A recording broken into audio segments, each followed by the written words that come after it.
Tras un breve paréntesis, haremos un repaso por la historia de la ufología, desde 1947 hasta nuestros días. De ovnis.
Queríamos gastar una broma a un amigo, a un conocido, en una cueva.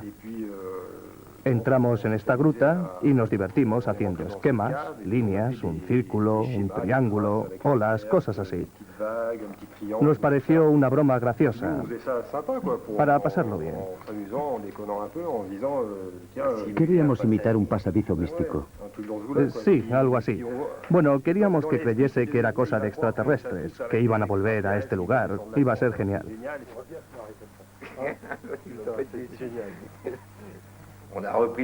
Volvimos al coche y nos pusimos en marcha. Tomamos una carretera secundaria, y no muy lejos.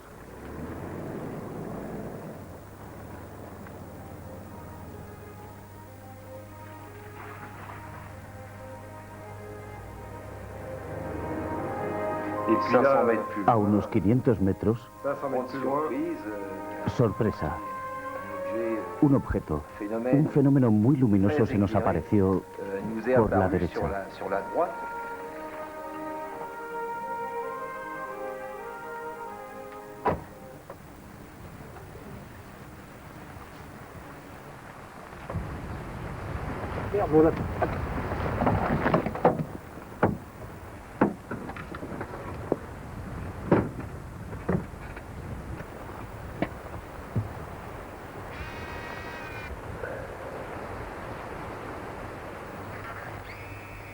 Fue impresionante. Sí, impresionante. Era una nave inmensa, como un supermercado, igual de ancha que un supermercado. Hice unas 7 u 8 fotos, luego hice unos croquis.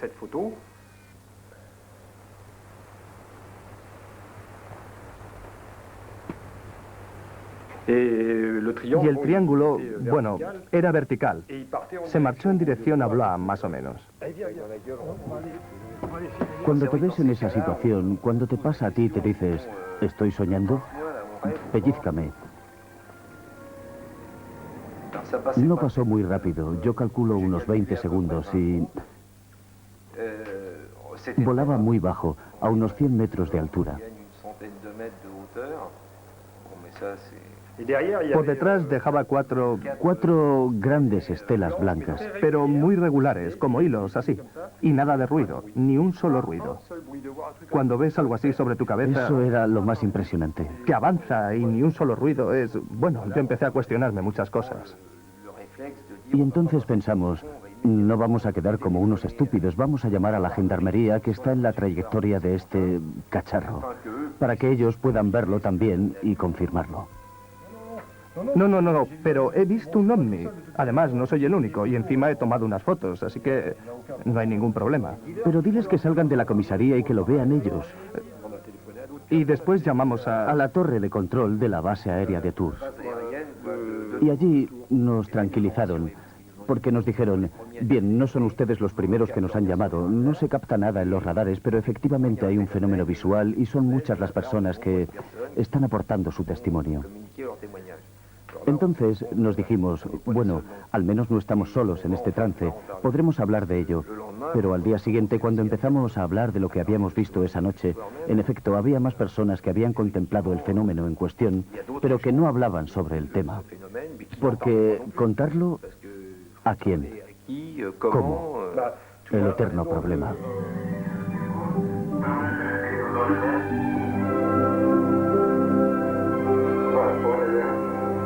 En Francia, el organismo que se encarga oficialmente de catalogar los casos de avistamientos de objetos voladores no identificados, los ovnis, es el SEPRA, Servicio de Estudio de los Fenómenos que Entran en la Atmósfera.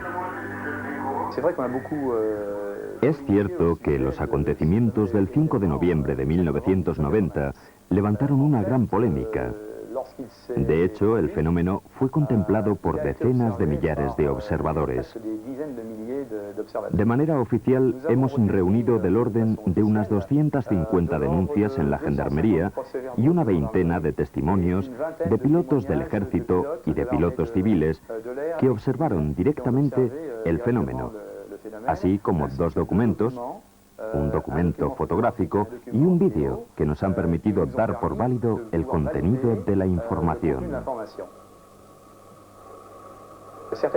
A algunas personas les pareció distinguir en medio de todos esos puntos luminosos que se desplazaban en el cielo una nave espacial. En realidad se trataba de restos del tercer cuerpo de un satélite que iban a la misma velocidad y que ardían en la atmósfera. La entrada en la atmósfera se efectuaría siguiendo un eje desde Pau a Estrasburgo. Pero varios testigos mantienen haber visto una masa. Cuando pasó por encima vi perfectamente que era una masa porque era negra. Tapaba las estrellas y por debajo tenía faros encendidos. No era brillante, sino rojo, un rojo muy vivo. Eran colores muy vivos. Según el observatorio de Múnich, debió tratarse de la explosión de un meteorito al entrar en la atmósfera. Si se tratase de elementos de un avión o de un cohete cayendo muy bajos, los 2 centros de control aéreo de la región parisina habrían escuchado ecos en sus radares y ellos han precisado que no apreciaron nada. Para el ufólogo Jean Sider, una doble verificación en el ejército americano permite afirmar que se trató de la entrada en la atmósfera de un satélite y no del tercer cuerpo de un cohete ruso. Más aún cuando no se ha encontrado resto alguno en el supuesto punto de caída. Sí, nosotros estamos convencidos de que se trató de la entrada en la atmósfera del tercer cuerpo de un satélite, lo que no impide que algunas personas pudieran ver al mismo tiempo otros fenómenos que no tienen ninguna relación con el suceso que hemos estudiado. A la altura a la que pasó, No, es imposible. Si hubiese pasado a 10, 15 o 20 kilómetros de altitud, o incluso a 50 kilómetros de altitud, no habría podido utilizar el zoom y sacarlo con todo mi objetivo. No habría podido tomar la foto. no lo habríamos visto tan grande. Además, ese día la noche no era muy clara. Había nubes, así que si hubiese pasado muy alto no lo habríamos visto. Habría pasado por encima de las nubes, por lo que no pudo pasar muy alto. El asunto se complica más. A 500 metros del lugar en el que Alain Dessy y Jacques Davessé vieron el ovni, un agricultor estaba trabajando sus tierras. Bien, pues a las 7:15, vi una gran nave que pasó por encima del tractor, por encima de mí. Era luminosa. Dio una vuelta hasta la antena, después se giró y volvió a pasar por encima de mí. Se marchó por encima del bosque. ¿Cómo era? ¿Era triangular o alargada? ¿Con forma de tubo? Un poco ovalada. ¿Un poco ovalada? Ovalada, sí. Por lo menos eso es lo que yo vi. ¿Y hacía algún ruido? Pues no lo sé, porque el tractor estaba en marcha. ¿Y el tractor no se paró? No, para nada. ¿Y pasó muy alto? No demasiado, no. Iba muy rápido. No lo sé. ¿A cuánto iría? Quizás a 20 o 30 por hora. ¿Nada más? No. Yo podía seguirlo muy bien. ¿Qué tamaño tenía? 5, quizás 7, entre 7 y 10 metros de longitud, luminoso. ¿Mucha luz o no? Sí, había bastante luz alrededor. ¿Alrededor? Sí, alrededor. ¿De diferentes colores o no? No. Era... A mí me parecieron todas del mismo color cuando pasó por encima. ¿Y cuánto tiempo duró todo esto, más o menos? Por lo menos 7 minutos, fácil. Sí, como no iba muy deprisa, pues de 5 a 7 minutos. Si la trasladamos al mapa del Estado Mayor, esta sería la trayectoria del artefacto según el señor Guion. Llega del sureste y se vuelve a marchar por el sureste, hacia Blois. Las declaraciones de los señores de Sí y d'ABC confirman la misma dirección. Pero otro testigo, la señora Pierrette Boulet, vio a la misma hora cómo el artefacto llegaba desde el norte y se marchaba hacia el sur. En otros lugares, otros testigos vieron otras trayectorias, uno a las 18:30 horas y otro a las 21:30. Estos testimonios no concuerdan con la versión oficial. Los testigos no ocultan su escepticismo en lo relativo a la voluntad de los científicos por esclarecer el tema.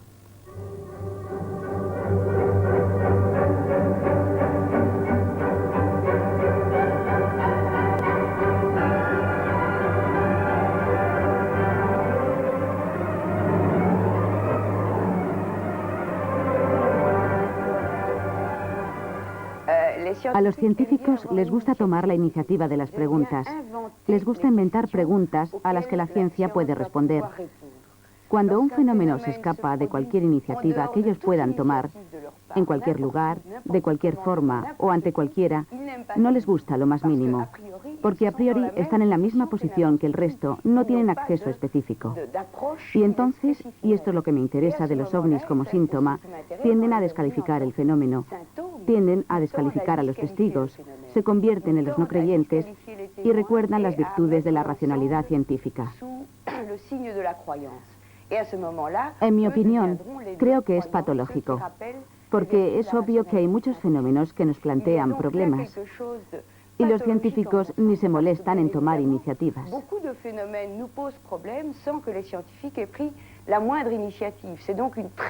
Es una mala costumbre que sacan a la luz en todo lo referente al fenómeno ovni, una costumbre que pone en peligro las relaciones democráticas entre ciencia y sociedad.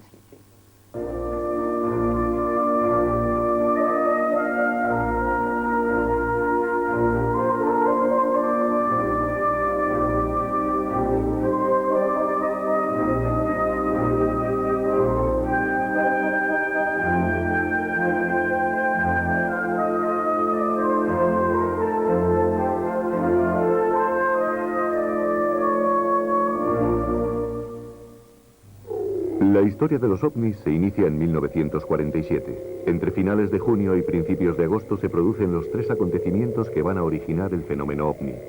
Avistamiento del primer platillo volante. Se estrella el primer platillo volante. Primer intento de secuestro de un humano por parte de los extraterrestres. Un hombre de negocios americano, Kenneth Arnold, será el primero en ver platillos volantes el 24 de junio. Desde su avión particular, observará unos discos voladores por encima del monte Rainier en el estado de Washington. Arnold preguntó en vano a las autoridades y de simple testigo pasó poco a poco a ser el primer ufólogo, es decir, el que estudia a los ovnis.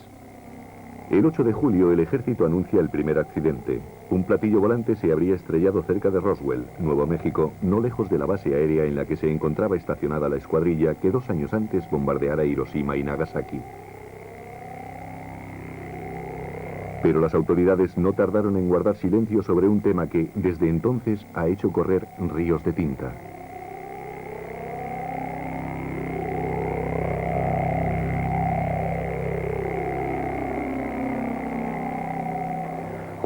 Roswell supuso 3 horas de debate en el 47, entre el 8 y el 9 de julio, después nada, hasta el 78. A partir de entonces el asunto salió a la luz como los champiñones después de la lluvia. Ahora todo el mundo habla de ello hasta tal punto que hay gente que piensa que es el origen de los platillos volantes, cuando se trata solamente de un episodio. Hubo otras historias de accidentes durante el verano del 47. Finalmente, el tercer acontecimiento de la historia de los ovnis, el primer intento de secuestro. Hay un caso bastante extraño que ocurrió a principios de agosto del 47 en Brasil. Se trata del caso de un geógrafo que estaba en la selva con 2 ayudantes extrayendo muestras topográficas. Y según su relato, una especie de enorme objeto lenticular se posa muy cerca. Salen unos seres clónicos que son exactamente iguales, vestidos de la misma forma, con apariencia humanoide. Se acercan a él e intentan llevarle al interior de la nave. Bueno, me salto todos los detalles y él consigue salvarse. Dichos acontecimientos extraordinarios no pasaron desapercibidos, ya que a partir del 15 de junio una ola de avistamientos invadió las crónicas, alcanzando su punto más álgido el 7 de julio con más de 160 informes registrados. Como estos acontecimientos se supone que ocurren en el cielo y que en aquella época los platillos eran considerados como máquinas secretas según los testigos, los militares y concretamente los de las fuerzas aéreas decían que era cosa suya.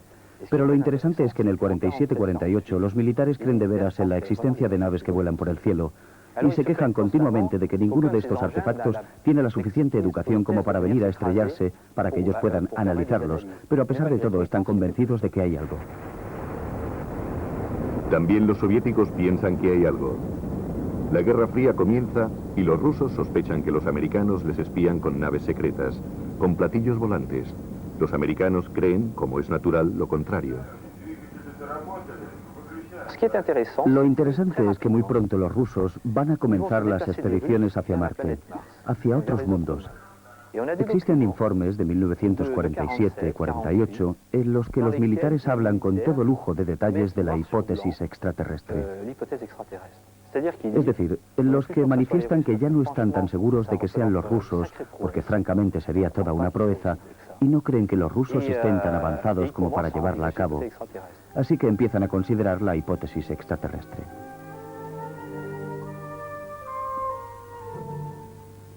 No consiguieron terminarlos, al menos que se sepa. Hay quien dice que sí que fueron concluidos ya que tenían el platillo de Roswell. Yo no he encontrado nada de eso. Quizá los americanos no concluyeron nada, pero creyeron lo suficiente en los platillos volantes como para fabricar uno en los años 50. El Avro, que costó millones de dólares y que era toda una maravilla de la mecánica.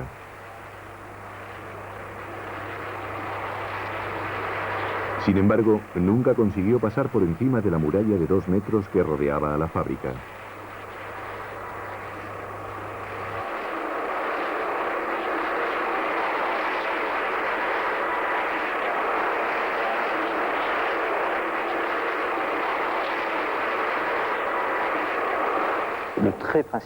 La principal característica de la controversia sobre los platillos volantes es que estamos ante un fenómeno en el que nadie se pone de acuerdo sobre la manera de producirse. Se llega a un punto sin salida. Hay montones de datos con los que no se puede hacer nada. Falta un algo, un eslabón de la cadena que nos permita enlazar todos los datos.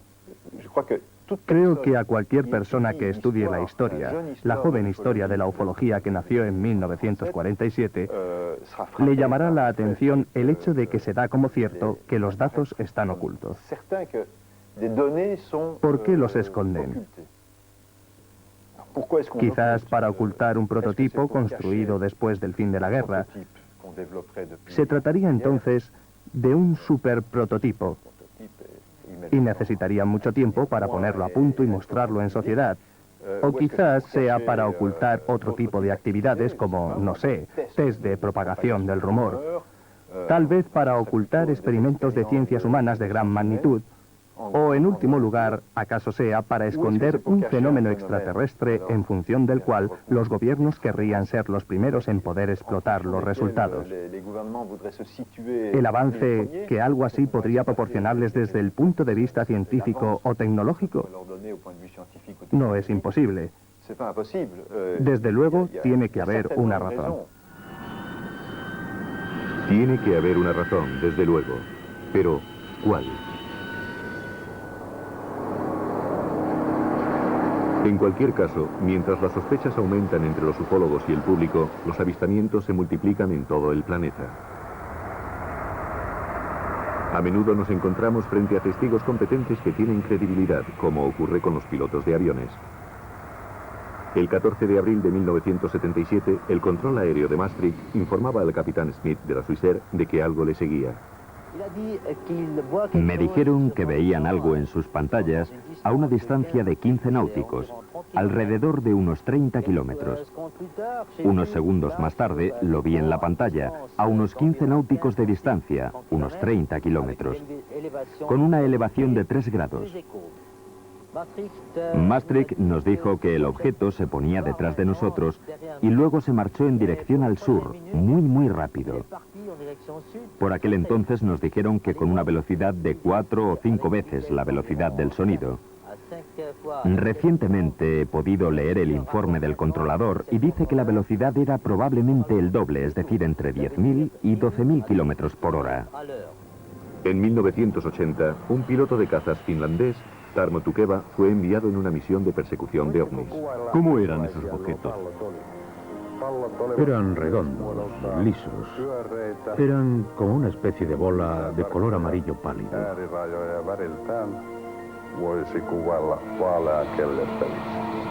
¿A qué distancia estaban? Me es imposible determinarla con precisión. No tenía ninguna indicación. Según usted, ¿a qué velocidad se alejaron? No tenía ningún medio para calcularla, pero yo volaba a 700 kilómetros por hora. Me pasaron y se alejaron rápidamente. ¿Tiene alguna explicación racional de lo que vio? Soy incapaz de encontrar una explicación lógica.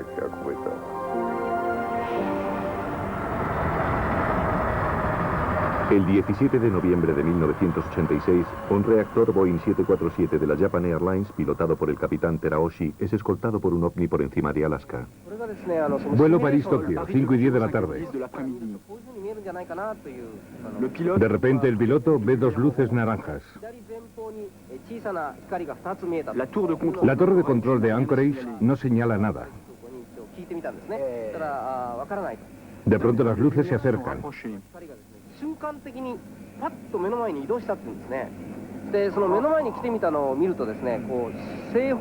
Los 3 hombres de la tripulación sienten una bofetada de calor.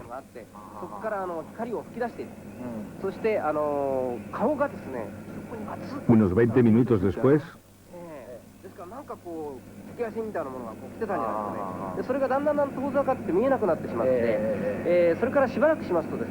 vuelven a aparecer 2 luces blanquecinas. El radar de a bordo indica la proximidad de un objeto.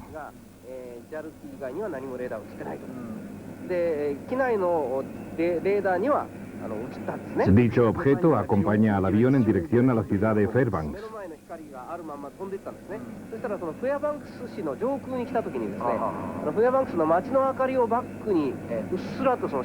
Con las luces de la ciudad, la tripulación no puede creer lo que están viendo sus ojos. El objeto es unas 30 o 40 veces mayor que el 747.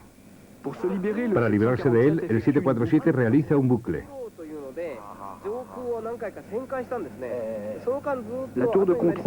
En ese momento, la torre de control pregunta al piloto si es necesaria la intervención de un bombardero F-15. El piloto responde, no, sería demasiado peligroso. Un Boeing de la compañía UAL debe atravesar la ruta del 747 japonés. Hacia las 6, el avión de la UAL se aproxima a la esfera que se desvanece.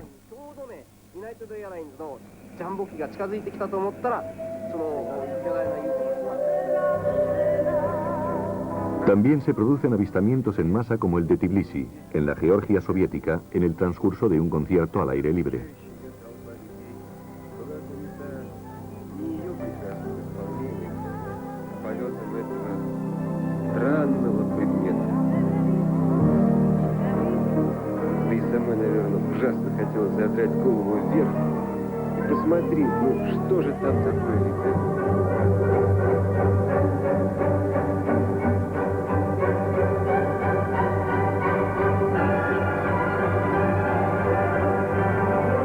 En 1979, la Academia de las Ciencias Soviética publica un informe oficial sobre los ovnis en el que se analizan 256 avistamientos, entre los cuales algunos se remontan a 1923.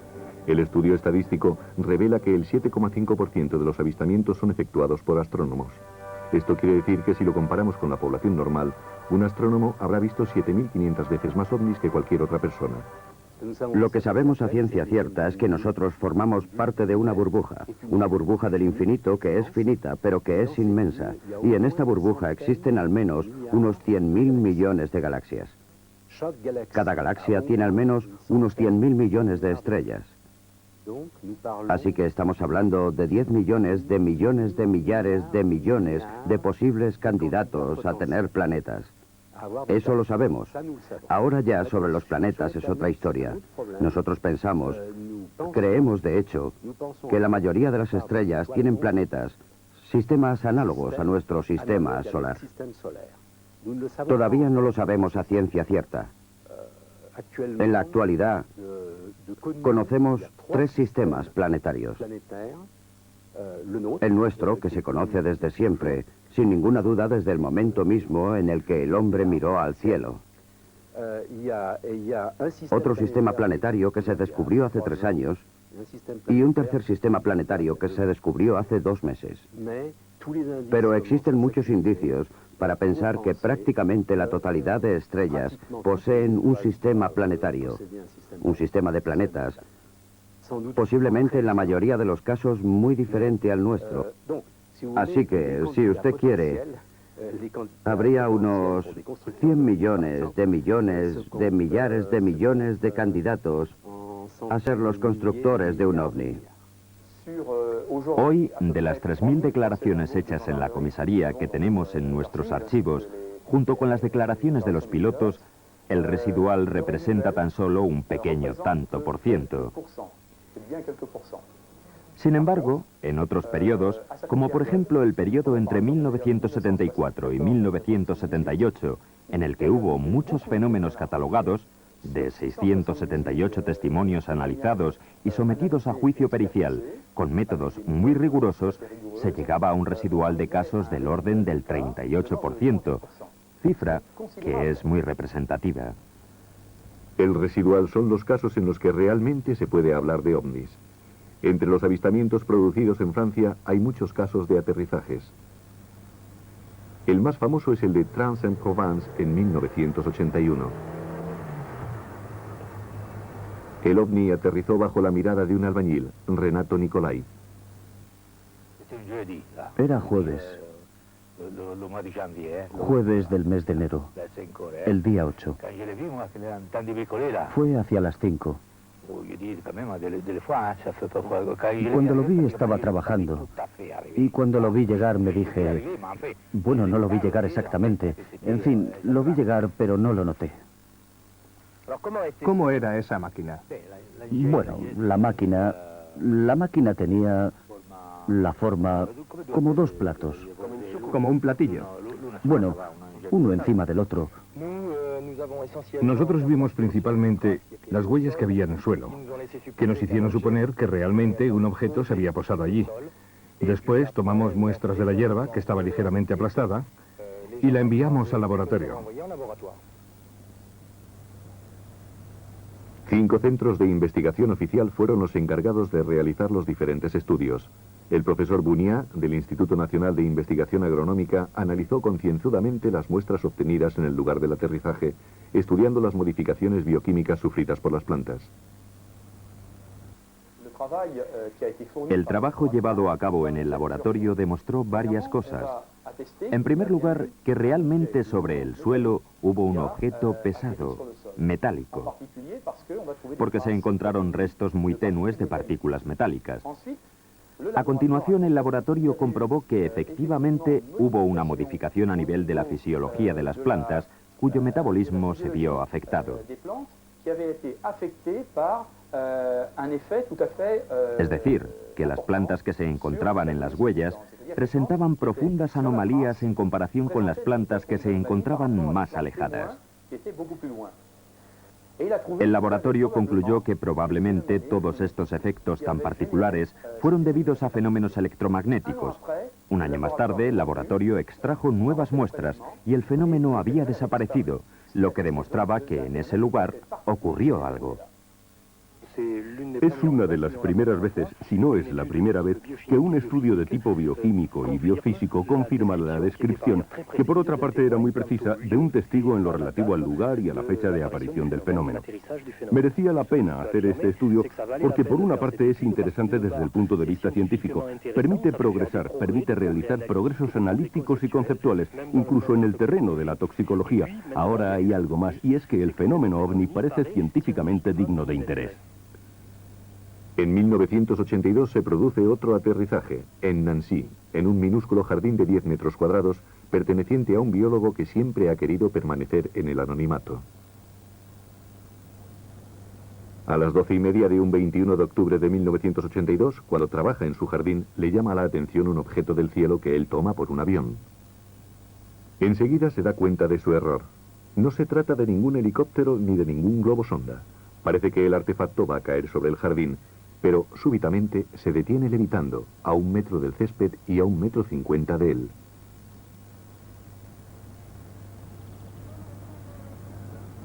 Con mucha prudencia, el testigo se aproxima a 50 centímetros del aparato, sin atreverse a tocarlo y sin tomar fotografías.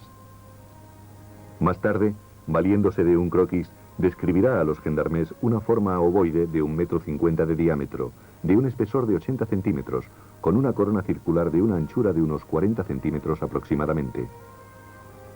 El aparato parecía estar hecho con 2 materiales diferentes, uno azul lago por encima y otro que parecía berilio pulido por debajo. El testigo declara también que saludó en varias lenguas al aparato, pero que no recibió respuesta alguna. De pronto, 20 minutos después de haber aterrizado, el aparato despegó verticalmente y desapareció.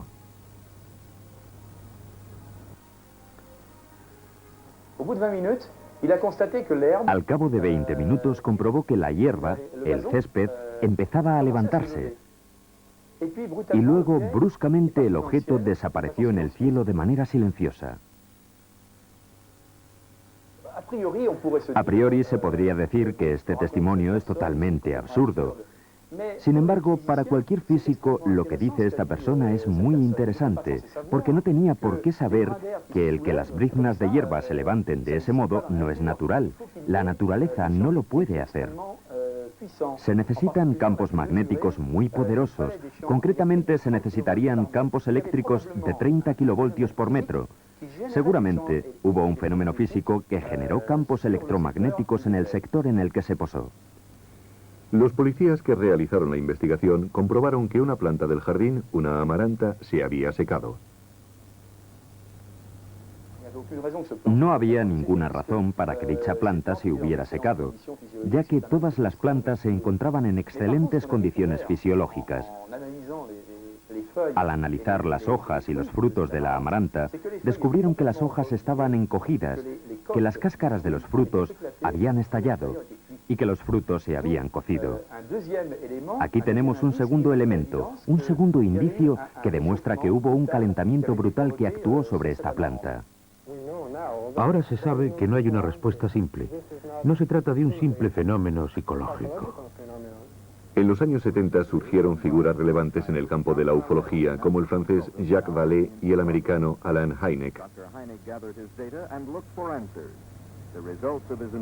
10 años más tarde, el número de avistamientos conocidos, más o menos investigados, ascendía a unos 100.000. Y se creía que ese número representaba una pequeña parte, quizá la 10ª parte de todos los avistamientos. El fenómeno había llegado a ser tan popular y tan masivo que los estudios de opinión daban resultados sorprendentes. Los encuestados creían más en los ovnis que en el paraíso, y esta creencia era inversamente proporcional a la práctica religiosa y la edad. Las encuestas también revelaban que cuanto más instruida era la persona, más creía en los ovnis. Mostraban por último que el creyente en los ovnis pertenecía a la izquierda, pero creer en los ovnis y en la vida extraterrestre suponía admitir la existencia de otras civilizaciones en otros planetas. Please contact us. We are your friends. We are your friends.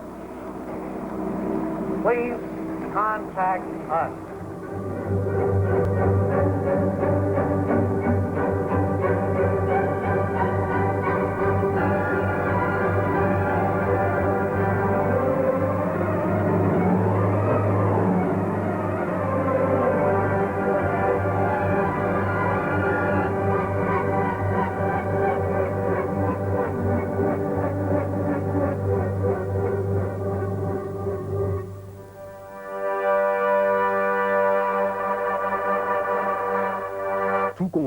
Creo que el universo está lleno de vida, pero reconozco que es un problema. Dicho problema, que es científico, llegará a resolverse con el tiempo. Como científico que soy, no estoy totalmente seguro. Como ser humano, digamos que dudo el hecho de que realmente seamos únicos. Estamos hechos de una materia completamente normal, como popularizó Hubert Reeves. Ni siquiera estamos hechos de la misma materia que la Tierra. Estamos hechos con materiales de las estrellas. Nuestra vida es algo que se ha construido con los ladrillos más simples, más frecuentes. Resultaría muy extraño que realmente estuviésemos solos. ¿Por qué no iban a venir a visitarnos civilizaciones más desarrolladas que la nuestra? Civilizaciones extraterrestres. Me parece lo más natural del mundo. Prueba de ello es el hecho de que nosotros mismos vayamos a conquistar el espacio en los próximos años. En las columnas de la revista Ciencia y Vida, en los años de gran desarrollo económico, se nos prometía seriamente Marte a la vista en el 75, por ejemplo. Ahora, cuando se sueña con Marte, se habla del 2015, ya no del 1975. Ese es el motivo por el que me interesó el tema, por el que, de hecho, racionalicé esta creencia.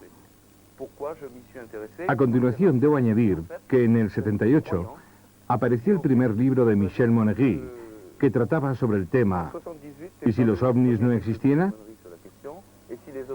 Es un tema tabú para los ufólogos. Es la cuestión iconoclasta por definición.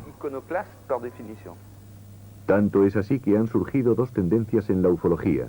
Los que siguen pensando que los ovnis están hechos de chapa y clavos, y los que dudan hasta el punto de no creer en ellos. Es decir, a unos les dejó de interesar porque lo encontraron demasiado banal. Otros, como yo, decidimos que aún era más extraordinario.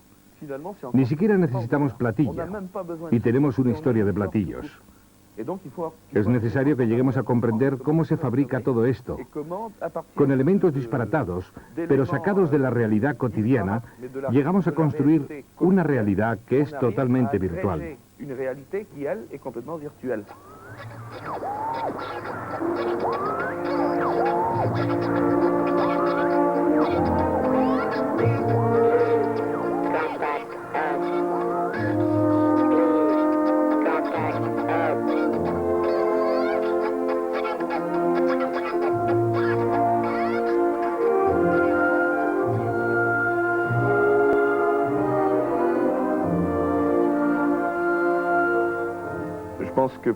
Creo que, por ejemplo, los trabajos de Bertrand Meges muestran la relación que hay entre la ciencia ficción y los ovnis. Todo lo que supuestamente se vivió en Francia a partir de los años 50, concretamente a partir de 1954, que fue el año de la primera oleada en Francia.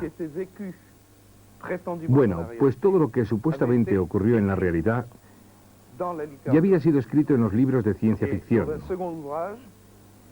Y en su segunda obra, Bertrand Meges mostró que lo que parecían ser temas sacados de la ciencia ficción ya aparecían bajo una especie de etimología arcaica en el folclore, en un número determinado de tradiciones.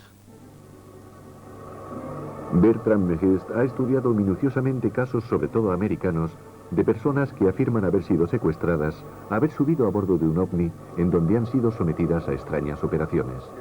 Cada década, el número de casos se multiplica por 10. A finales de los 70 había unos cientos de casos, y ahora no se pueden contar los casos. Es un poco lo que ocurrió con las historias de espiritismo a finales del siglo XIX, que no se sabía el número de videntes. Se ha convertido en un fenómeno masivo que se ha instalado perfectamente en la cultura americana. Linda Napolitano, una neoyorquina abducida en varias ocasiones en su habitación, algunas veces junto con su hijo, fue hipnotizada por Bob Hopkins, un apasionado de estos temas. ¿Cómo eran? Son todos iguales. No tienen orejas. Y tienen ojos. Unos ojos profundos, grandes, grandes y oscuros. Y me temo que ellos... Quiero irme a casa. Ahora mismo quiero irme a casa, eso es todo. Existe eso que podríamos denominar el efecto teoría. Es decir, que desde el mismo momento en que dichos relatos se publicaron, en libros, en revistas, argumentos de series televisivas, etc., surgen testimonios que cada vez se les parecen más. Tenemos una idea preconcebida de cómo sería ser secuestrado por un ovni. Cogemos fragmentos de aquí y de allí y los mezclamos. Y así acabamos creando la estructura del secuestro, o al menos lo hacemos uniforme. Pero esto no es exclusivo de la cultura contemporánea. Una de las razones que en el siglo XVI condujo a los que estudiaban la demonología a creer las historias acerca del diablo, ya que en un principio eran escépticos, fue el hecho de que los relatos se repitiesen en una gran parte de Europa. Podría enseñarle montones de textos de sabios de aquella época que dicen: no es posible que todos hayan inventado semejantes historias. Así que ya ve que viene de lejos. La diferencia está en que hoy dicha homogeneización es mucho más rápida. En primer lugar tenemos la ficción y luego, y utilizando el juego de palabras que hace un investigador inglés, tenemos la faction, el facts and fiction. La faction es esa especie de realidad virtual, es el mito reencarnado, es el mito hecho realidad. El momento paradójico en el que las entidades de una cultura pueden ser escuchadas, tocadas, vistas. Una vez que dicha realidad virtual se plasma en relatos, constituye una fuente, un repertorio que va a tomar forma en experiencias reales vividas. Así que hay una especie de dialéctica permanente entre la ficción y la faction, si me permite la palabra. Quoi? Vous m'avez fait venir jusqu'ici pour goûter à mes lustucreux? Oui. Mais vous ne faites un peu fêlé? Il n'y a pas de fêlé chez lustucreux. Oh. Avec sa fourchette. Et alors, qui c'est qui me ramène? ¿Ramener? No. Los científicos rechazan estos fenómenos diciendo: ¿cuál es su razonamiento científico? Razonamiento que, por otra parte, no existe. Es típico ver a un científico leyendo la cartilla a los que se interesan en los ovnis con frases como: hay que saber lo que es la ciencia, diciendo, por ejemplo, los ovnis constituyen un fenómeno puramente sociológico o de lenguaje. Lo que significa que no les interesa dicho fenómeno. Lo transforman para enseñar al pueblo crédulo qué es la ciencia, qué es un auténtico objetivo científico, y para señalar las diferencias que, parece ser, descalifican a los ovnis, cuando de hecho lo único que demuestra la comparación entre el ovni como problema y el objetivo científico es que los científicos no han encontrado la manera de que les interese. Para ellos no hay invención científica. Para ellos la diferencia es una forma de decir que el fenómeno ovni pertenece a la sociología, a la retórica, al dicen qué, a las ciencias humanas. Lo envían a las ciencias humanas. Es decir, que para ellos el objetivo no es lo que se observa de vez en cuando en el cielo, sino lo que hace que la gente pueda creer en eso.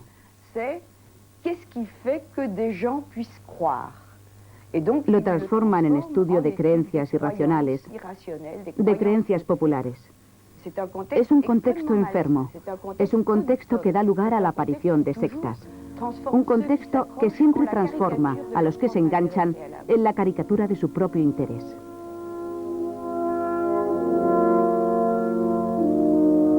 Una de las sectas que se interesaba por los ovnis era la Orden del Templo Solar. Entre 1994 y 1995 hubo 69 suicidios o asesinatos. Un exadepto nos da su testimonio. Bueno, pues esto es un cómic editado hace unos 12 años al que hacían alusión muchas veces, concretamente el señor Jouvet. También la Orden del Templo Solar lo difundió y lo recomendó como lectura. El principio es un poco iniciático, muy cercano al que seguíamos en la OTS, con un desenlace que tenía que llegar un día. Y esta marcha, que es de inspiración etérea, no termina dramáticamente como ocurrió. Me impresionó, me estremeció.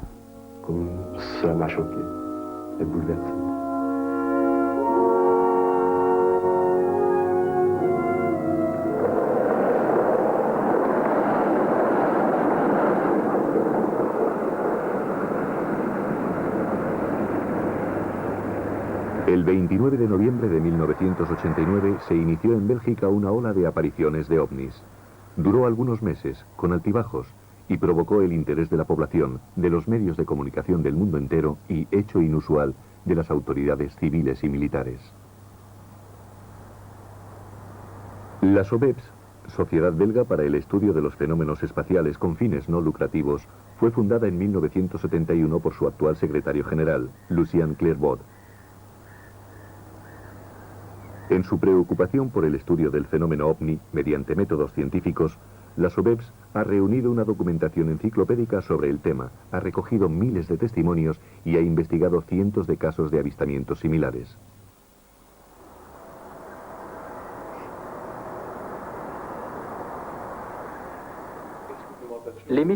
Los militares y la policía belga se hacen las mismas preguntas que el público. ¿Cuántos objetos voladores no identificados han sobrevolado la región de Verviers durante los últimos días de noviembre? Los testimonios son numerosos. La policía ha visto algo, los ciudadanos también. Algunos incluso hasta grabaron estas imágenes en las que se puede ver claramente un punto luminoso que aparece en el centro de la imagen. Punto que no puede confundirse con las luces de un avión que vuela de noche, como es el caso de esta imagen, ni con la luna, cuya luminosidad es mucho mayor y se reconoce con facilidad. Lo cierto es que las regiones de Verviers, de Spa, de Eupen, han sido sobrevoladas por varios objetos. Estos se desplazan lentamente, en general son silenciosos y pueden permanecer inmóviles. La Sociedad Belga para el Estudio de los Fenómenos Espaciales, la SOBEPS, ha convocado hoy esta rueda de prensa para analizar la situación del enigma que es la comidilla de los periódicos desde hace varias semanas. Tiene un triple objetivo: enumerar los testimonios, promover las investigaciones sobre los posibles ovnis y asegurar la información al público. Aquí hay 2 carpetas con informes de la investigación. Y no es nada comparado con lo que hemos acumulado. 20.000 páginas de informes, investigaciones realizadas in situ con los testigos. Creo que eso es muy importante. Y luego ordenarlo todo, buscar lo que necesitas, los elementos esenciales. Eso supone un trabajo colosal. En los momentos fuertes de la oleada hubo de 100 a 120 personas trabajando, todas ellas totalmente voluntarias. Creo que es un ejemplo único en Europa. Estaba en casa y escuché un ruido extraño, como un enjambre. Salí aquí a la calle y vi 3 cacharros triangulares, o al menos los faros de uno de ellos. Los faros formaban un triángulo, eran muy potentes, y en el centro tenían una lámpara roja que parpadeaba. Uno estaba allá, otro aquí encima, y el otro encima de la casa. Parecía que se dirigían hacia una gran bola blanca que estaba en esta dirección, hacia Francia. La bola blanca tenía el mismo tamaño que la luna. Al principio me dije, anda, se van a la luna. Luego pensé, ¿qué aspecto tan raro tiene la luna? Hay algo raro en ella. No se ven los cráteres. Me volví y entonces vi que la luna estaba justamente detrás de mí. Otra noche, en otro lugar. Hubo una gran claridad en la habitación.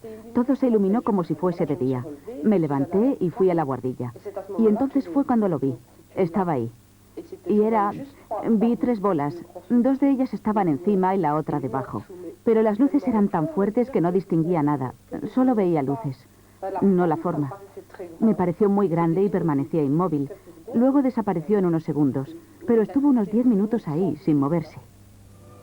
Un videoaficionado de Bruselas grabó el fenómeno la noche del 30 al 31 de marzo de 1990. Las imágenes fueron muy discutidas. Vi un puntito en el cielo que parpadeaba. Se apagaba, parpadeaba.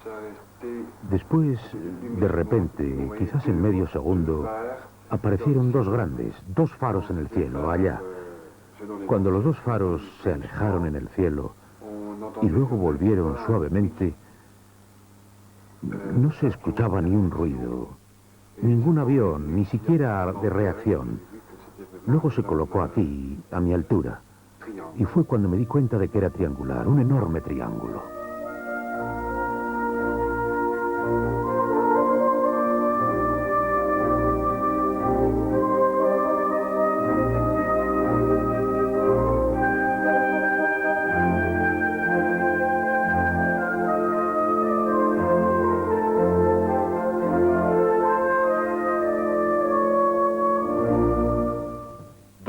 El público no entendido y los medios de comunicación que habían tocado el problema en los años precedentes se habían quedado con la imagen del ovni. Ya no hablo de la imagen clásica del ovni, del platillo, porque ya se había hablado de las otras formas, pero no de la imagen de la nave triangular, que es una imagen relativamente moderna, en mi opinión.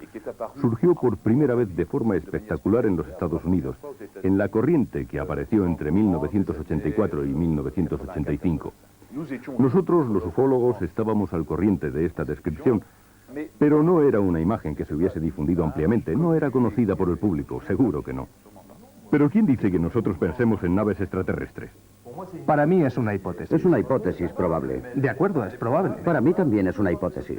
De todas formas, nada nos impide que enviemos investigadores para recabar tanta información precisa como queramos. Creo que será un paso adelante en la cooperación con las autoridades. Por otra parte, esta actitud atraerá a más científicos, porque los científicos se sentirán más seguros, más en su campo, cuando les digamos que nosotros estamos intentando probar, en primer lugar, la hipótesis más simple, que es la de un objeto terrestre. Pero nada impide que luego la rechacemos para pasar a otras hipótesis. El motor funcionaba, después todo se iluminó, se puso blanco. Las copas de los abetos se movían y el motor se paró. Al principio no me di cuenta de lo del motor. Después vi algo que era como el sol, una luz muy fuerte. No sabía mirarla. Así que cogí a mi novia, la llamé, le dije, mira ahí arriba. Entonces ella miró, estaba muerta de miedo, estaba a punto de llorar y me dijo, vámonos de aquí, algo va a pasar. Quise arrancar el coche, pero se calaba todo el rato, no arrancaba. ¿No arrancaba? No, se calaba todo el rato. Pero al menos habría alguna descarga. ¿El encendido funcionaba? Sí, funcionaba. Funcionaba. Sí, y yo apreté el pedal, pero no funcionó. Me empezaba a poner nervioso. Dije, ¿te vas a poner en marcha? Estaba muerto de miedo. Conseguí llegar hasta el recodo, un poco más lejos, hasta la salida del bosque. Tuvo la sensación de que algo le seguía. Cuando estaba aquí, ¿cómo explicarlo? Estaba blanco. Los faros estaban apagados. Espere, aquí más o menos. Era blanco, había un círculo, estaba iluminado. Entonces toda esta zona y probablemente la de detrás del coche estaban iluminadas también. Sí, incluso hasta un poco más lejos, pero bueno, en coche no sé calcular muy bien la distancia. Todo estaba muy claro, estaba blanco. Normalmente lo que se dan son avistamientos aislados. Tenemos un testimonio, pocas veces tenemos varias personas en el mismo lugar. En esta ocasión, desde el principio, desde la tarde del 29 de noviembre, tuvimos una concentración de varios cientos de testigos en una región que es grande. Si miramos la región de Eupen, donde se desarrollaron los primeros acontecimientos, podemos ver la superficie en la que surgieron cientos de testimonios de personas.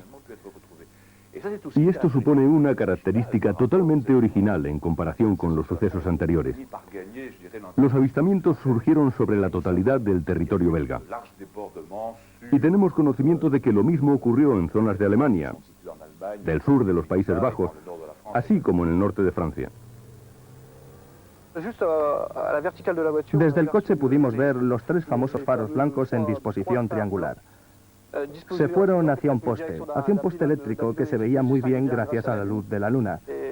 Y entonces, en cuanto llegó a la altura de mi coche, se marchó a una velocidad. En 2 o 3 minutos se perdió en el horizonte. Muchos testigos describieron una especie de girófaro rojo, una masa luminosa que tenía una fase negra. Por eso me imagino que lo denominaban girófaro, que volaba de acuerdo con la nave, con la plataforma, y que tenía la facultad de despegarse de dicha plataforma. En el caso de la policía de Eupen, el 29 de noviembre, la nave descendió en efecto sobre un edificio abandonado, bastante grande. La nave se estabilizó, el faro rojo que giraba, al que estos testigos llamaron masa roja anaranjada, se despegó, dio la vuelta al edificio y desapareció en el valle. Y la nave, que iba a unos 20 o 25 kilómetros por hora, atravesó la carretera, ante el asombro de la policía, y se fue en dirección a la frontera alemana. Otro testimonio, el del teniente coronel André Amon del Ejército de Tierra. Los paneles no han sido modificados. ¿Se agrandaban en perspectiva? No, en absoluto, eran constantes. El avistamiento del que yo fui testigo tuvo 3 fases. Unos paneles verticales que se desplazaban lentamente, un gran disco luminoso y por último vi un triángulo. Al final ya solo veía llamémosle, un semidisco con luces parpadeantes y potentes. Un poco más, un poco más, un poco más. Eso es. Sí, correcto. El ovni se desplazó siguiendo una trayectoria casi paralela a la línea del horizonte hasta el segundo bosque, hasta el bosque que está en un segundo plano. Bien, ¿y si trazamos una línea así para la trayectoria? Es perfecto. Entonces, cuando el disco blanco vino hacia mí, sí, era así. Después se dio la vuelta y mostró la parte inferior. La luz parpadeante roja aquí, el triángulo aquí y luego hizo así. Se volvió a colocar en la posición inicial. Así que estos dos puntos formaron una línea horizontal así y se marchó por allá. Y yo solo vi la potente luz roja aquí, por debajo, y se alejó así. De acuerdo. Así que solo vi la potente luz roja aquí, en forma de semiesfera, de semidisco. El trabajo gráfico que acabamos de realizar creo que me ha aportado, pongamos, dos cosas esenciales. En primer lugar, una confirmación y a continuación una mejor comprensión de lo que vi.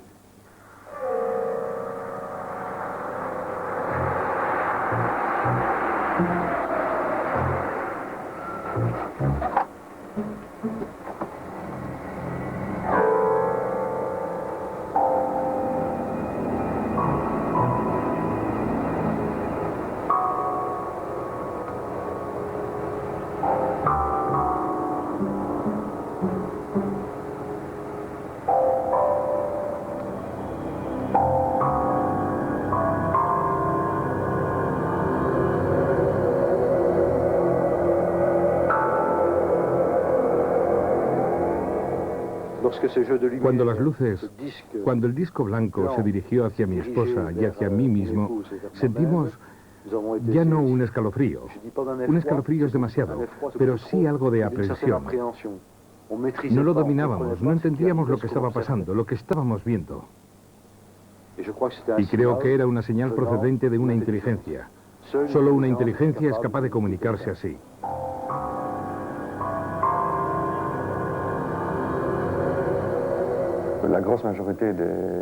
La gran mayoría de los avistamientos que nos han proporcionado describían en primer lugar un conjunto luminoso con forma triangular.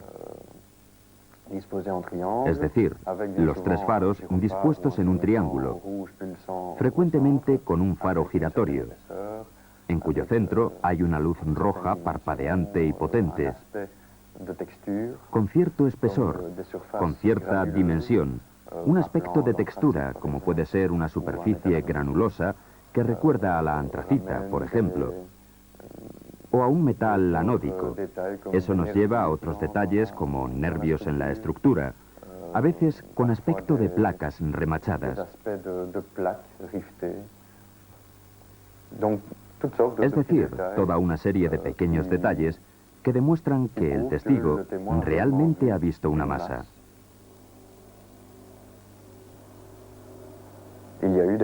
Seguro que ha habido bromas, confusiones, quizás se han producido fenómenos atmosféricos en los diferentes estadios de los avistamientos, pero solo representan una pequeña parte de los casos. La conclusión que podemos extraer de la oleada de avistamientos en su totalidad es que tenemos entre manos un fenómeno real y material.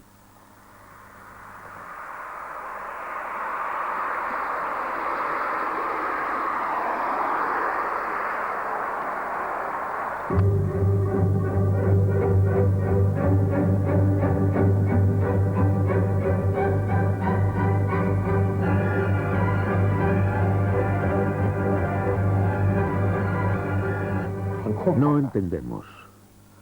No comprendemos el funcionamiento. No comprendemos de dónde vienen. No comprendemos las motivaciones. Si realmente fueran extraterrestres, no sabemos cómo podrían realizar tales viajes, es cierto.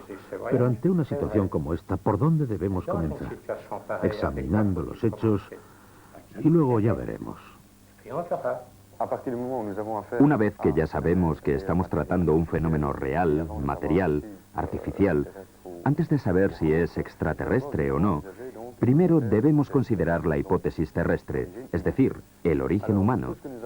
Entonces, todas las aeronaves de tecnología humana son aparatos conocidos por, usted lo ha mencionado, por ser más pesados o más ligeros que el aire. Entre los que son más pesados que el aire tenemos entre otros los prototipos experimentales como el F-117. Y ya que hablamos de este, cabe mencionar que vuela a una velocidad de al menos 300 kilómetros por hora.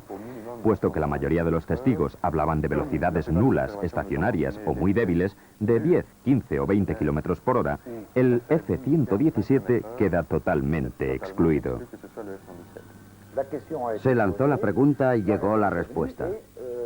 A los 2 días, prácticamente, la prensa belga difundió un comunicado de la embajada americana que decía así: sus ovnis no son nuestros F-117.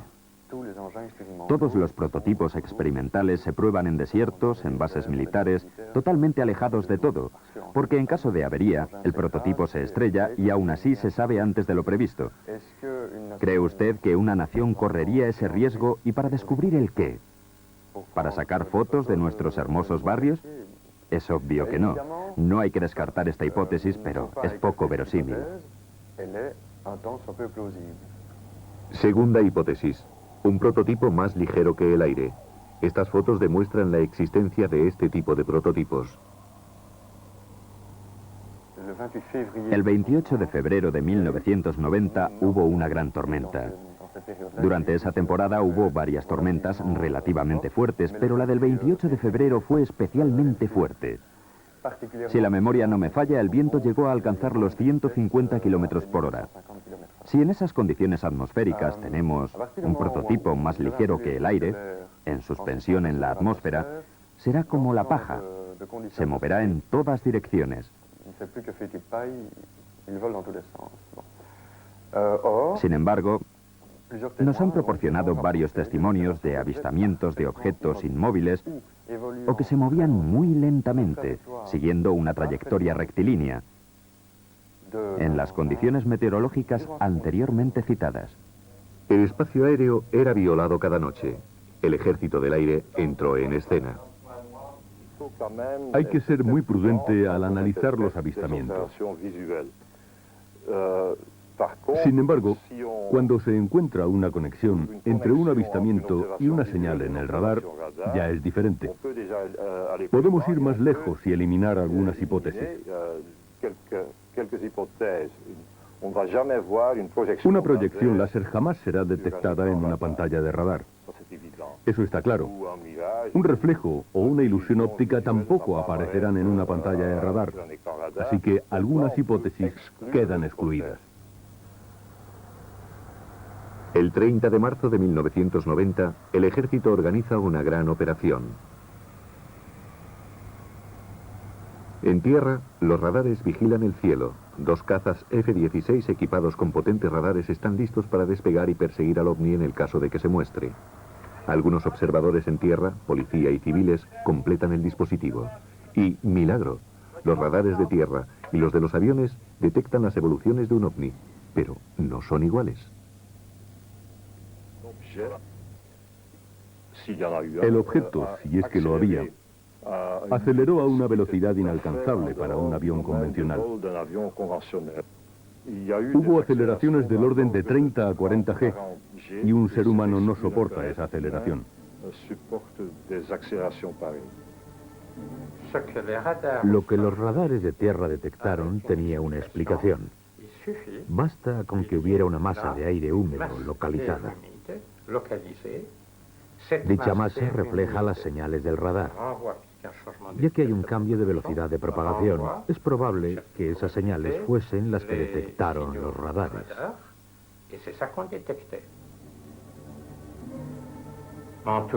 En cualquier caso, los F-16 detectaron unas señales que se desplazaban a un ritmo sorprendente. La pregunta ¿es posible que el potente radar de los F-16 con efecto Doppler se equivoque? En efecto, hay una posibilidad, porque dicho radar emite un haz que es reflejado por todo lo que cambie de velocidad. Así que si tenemos una masa de vapor de agua un poco informe, existen varios lugares en los que se produce una reflexión. Si algunas partículas de esta nube invisible de vapor de agua se mueven, basta con que sea a escala de la longitud de onda, que es del orden de algunos centímetros. Pues bien, si esto ocurre, la suma de todo esto puede producir un efecto Doppler. La prueba de los radares, la prueba que pensaban sería definitiva, se había venido abajo.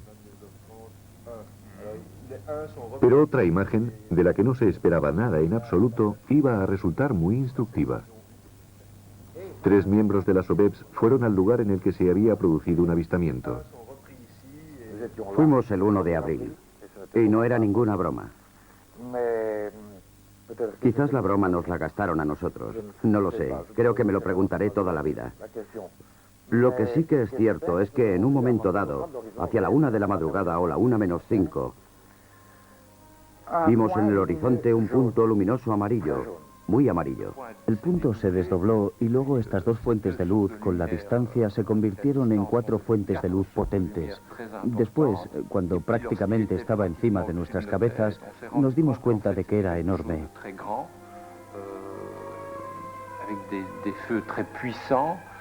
Tenía potentes luces, y de hecho estas luces estaban dispuestas en un arco circular.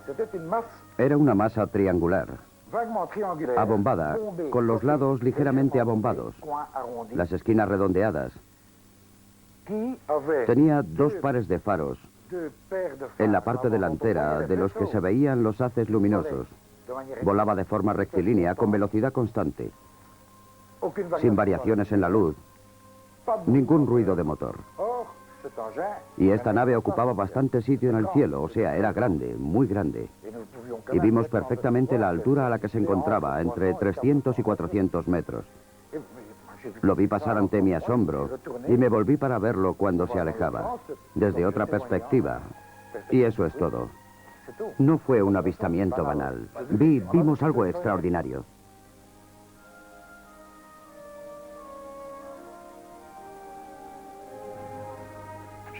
Solo tomé 4 fotografías. Lo tenía perfectamente en el visor, no podía fallar. Además, la película era muy rápida, era de 1600 ASA. Cuando revelé las fotografías no había salido nada, nada de potentes luces, ni se veía la forma curva de lo que pasó por encima de nuestras cabezas.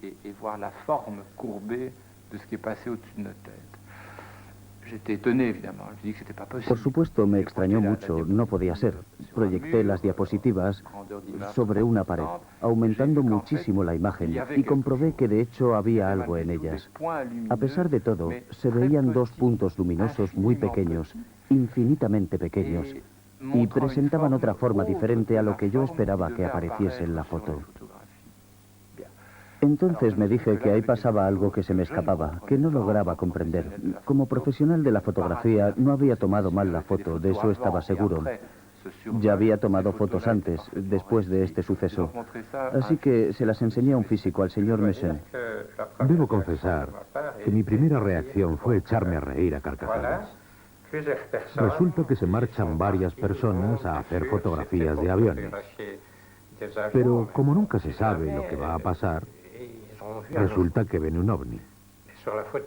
Y en las fotos no se ve nada.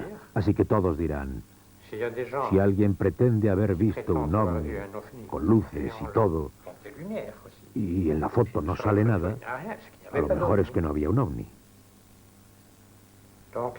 Lo que yo pensé que podría haber pasado es que en el proceso fotográfico, la imagen latente que se forma en el momento de la exposición se borró.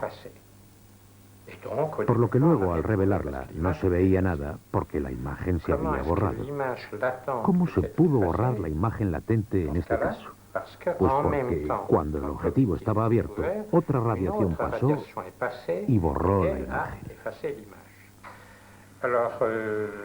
Hicimos el experimento. Proyecté luz visible descompuesta por un prisma sobre toda la diapositiva que llega hasta abajo. Aquí solo vemos la parte superior, porque yo superpuse una luz infrarroja sobre la parte inferior. Y vemos cómo se ha borrado completamente. Lo que demuestra que se puede borrar una imagen latente mediante la luz infrarroja.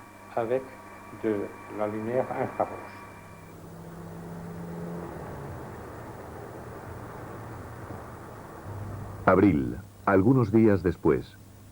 Un joven habitante de un pueblo, Petit-Rechen, logra la hazaña de fotografiar un ovni. Fotógrafo aficionado, utilizará un 24-36, una película de 200 ASA y un tiempo de exposición bastante largo. Este cliché, que ha sido digitalizado, analizado y reconstruido en diferentes colores gracias a un potente ordenador, nos muestra la forma de la nave y demuestra que estaba en movimiento cuando la foto fue tomada.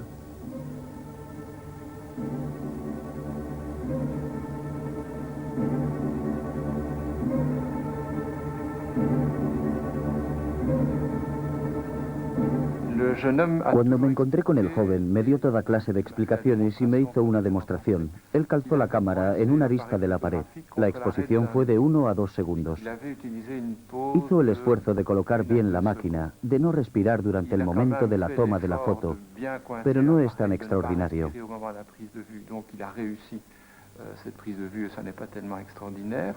El señor Acherois demuestra que el movimiento que se observa no se debe a una mala utilización de la cámara, sino al movimiento del objeto que es fotografiado.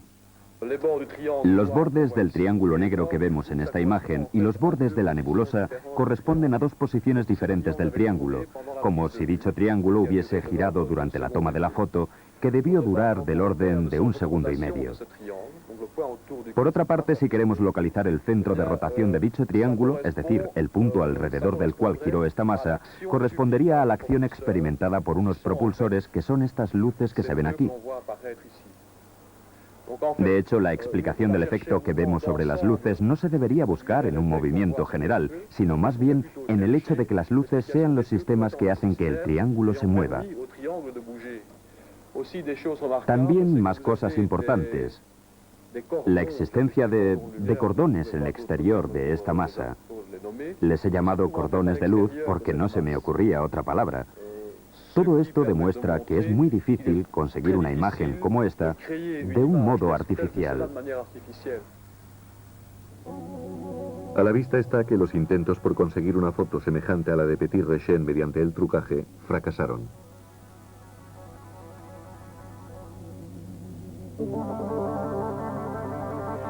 Sin embargo, los 3 estudios llevados a cabo por laboratorios oficiales belgas y franceses no pudieron encontrar trucaje alguno en la foto original.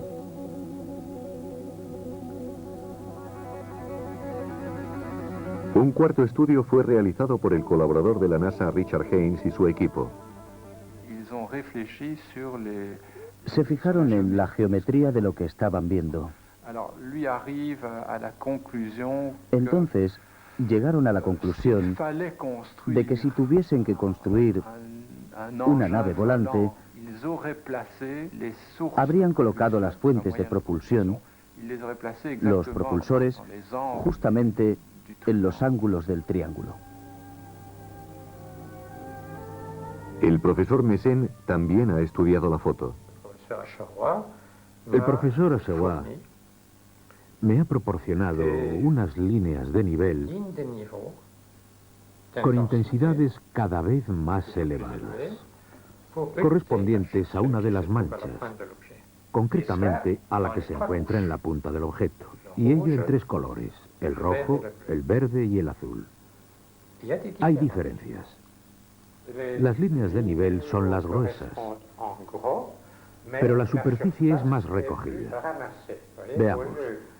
En lugar de tener esta gran superficie con la mayor intensidad, tenemos esta pequeña superficie. Estas diferencias pueden explicarse si pensamos que se trata de ultravioletas. Da la sensación, aunque solo con una foto no se puede afirmar rotundamente, da la sensación de que hubo emisión de ultravioletas, y dicha emisión fue realizada por el aire que rodeaba a las zonas luminosas situadas por debajo de esta plataforma triangular. De ser así, podríamos decir que pudo deberse a la ionización, a que el aire se ionizó, el aire se cargó eléctricamente. Esto sustentaría la teoría magneto, la propulsión magneto-hidrodinámica. El magneto-hidrodinamismo, el MHD como dicen los especialistas, es un nuevo principio de propulsión. Un experimento de Jean-Pierre Petit del CNRS, Consejo Nacional de Investigaciones Científicas, demuestra que una nave propulsada por MHD puede atravesar la barrera del sonido sin hacer ruido, lo que explicaría el silencio de los ovnis. Otro experimento de Jean-Pierre Petit prueba que un propulsor MHD ioniza el aire circundante, lo que corroboraría muchos avistamientos. Ahora bien, la ionización del aire produce rayos infrarrojos y rayos ultravioletas. El magnetohidrodinamismo es la manera de desplazarse en un fluido ejerciendo acción sobre dicho fluido con fuerzas electromagnéticas. Quiero decir, hay tres formas de volar o de propulsarse. La primera es batiendo las alas, o utilizando una hélice, que no es más que una ala giratoria. La segunda es la propulsión por reacción. Y la tercera, como explico en mi cómic La barrera del silencio, consiste en aspirar el aire que está encima o delante. Una máquina MHD funciona como un topo que aspira el aire que tiene delante. Y los experimentos demuestran que dichas aspiraciones pueden ser extremadamente potentes, por lo que una máquina de este tipo llega prácticamente a crear el vacío delante de ella. Y como tiene la presión atmosférica detrás, puede propulsarse a velocidades que pueden llegar hasta los 15.000 kilómetros en aire denso. Eso es totalmente imposible.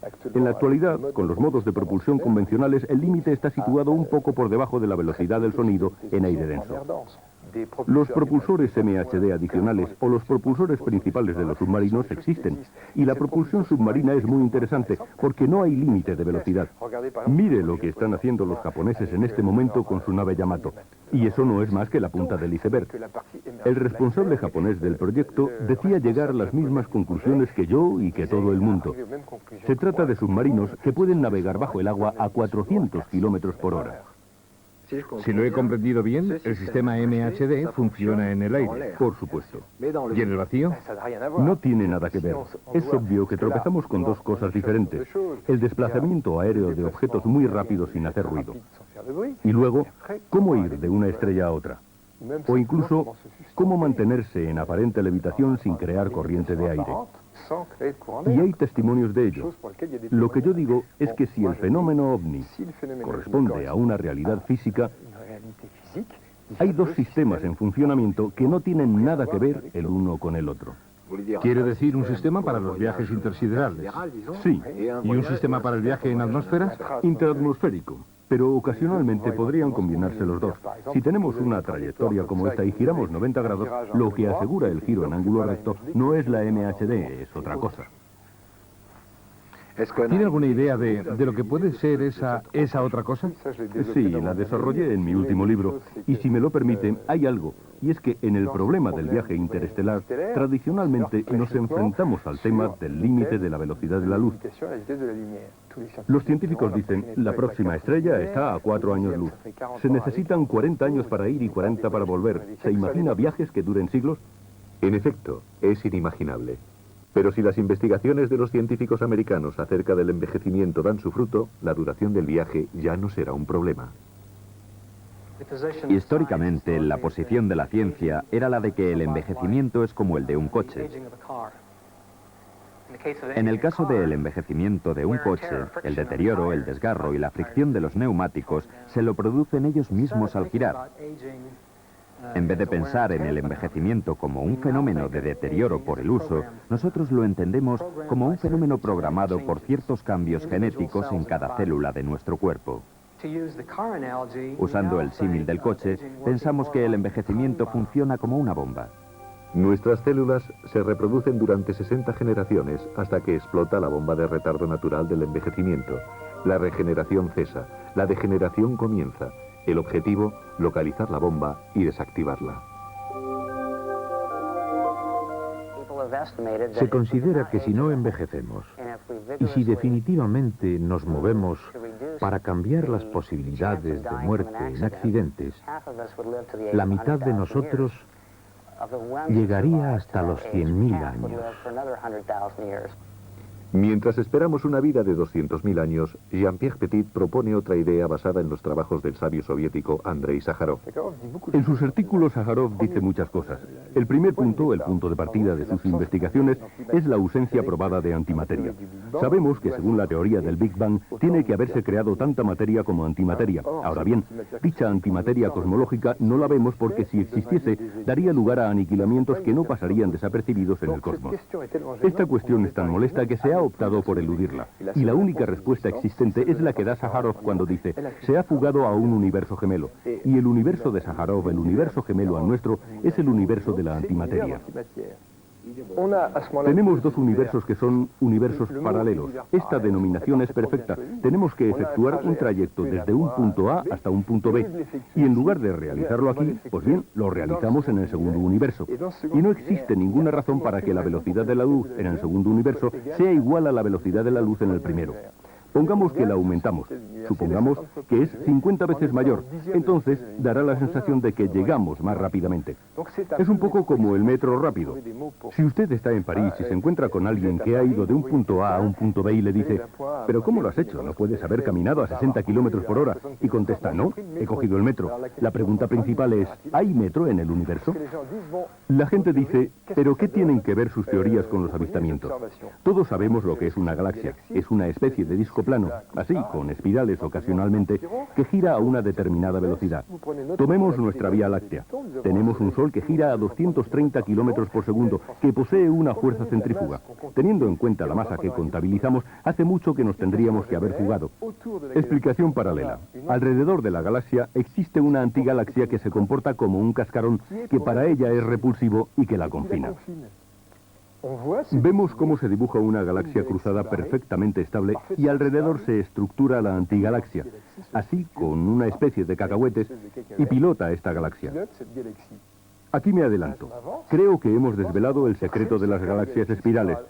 Si me pregunta mi opinión, si creo que el universo es gemelo, le diría que tiene muchas posibilidades de serlo, porque funciona mucho mejor que el universo clásico. Si es así, como físico, creo que ha llegado el momento de reconsiderar el viaje interestelar. Con un universo solo no podíamos. Con dos, el problema queda abierto. En resumen, tenemos muchos avistamientos.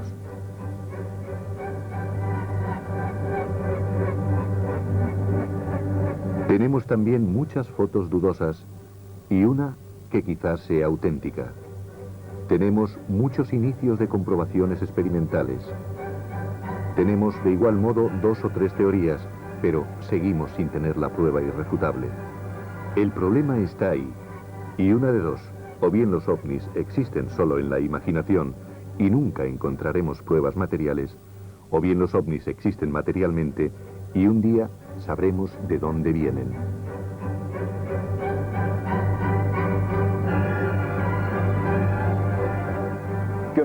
¿Qué podemos hacer para detectar estos objetos, así como los rayos que emiten, que podrían traicionarles, y así poder analizar cómo funcionan, qué son, cuál es su origen, sean o no terrestres? En mi opinión, es un problema de detección, un simple problema de detección.